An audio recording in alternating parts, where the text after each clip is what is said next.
What businessman Tom Flanagan is pushing back tonight and claims that he's standing in the way of downtown development.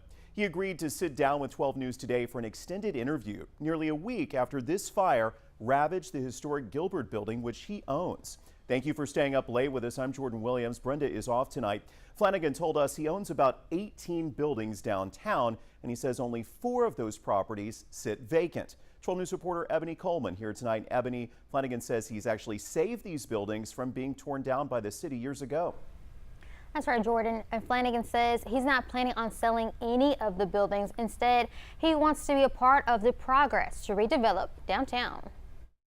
Do you really think that we would buy a building, pay taxes, pay insurance, and let it get repeatedly vandalized like we have to hold it hostage? Tom Flanagan, a developer who has purchased about 18 buildings in downtown Beaumont, is pushing back after last Thursday's Gilbert building fire.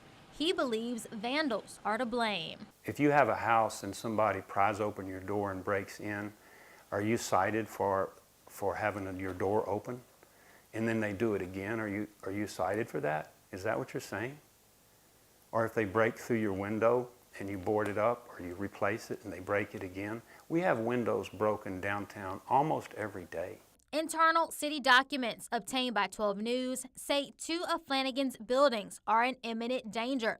That included the Gilbert building before the fire. Do you think that a loose screw somewhere is justification to blame the property owner for not stopping 150 homeless people invasion? Then you go right ahead. He says he has renovated 14 of the buildings he owns. We built a gym for professional people.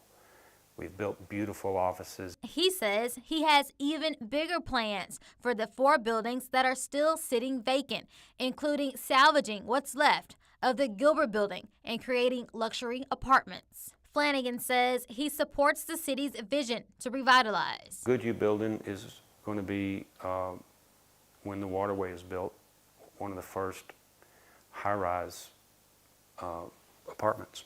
We need a healthy environment here, and it has to start with city leadership.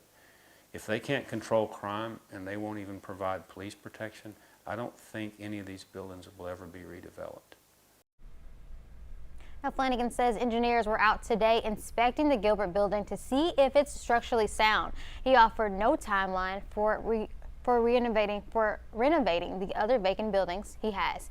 In studio, Ebony Coleman, 12 News. Ebony, thank you. The Gilbert building has certainly led to a larger conversation about how the city deals with safety issues at vacant properties. The city responded today, telling 12 News the Planning and Community Development Department enforces building code violations. The city says once a building receives violations, it is tagged, and the owner is sent a notice with a set timeline to fix the issue.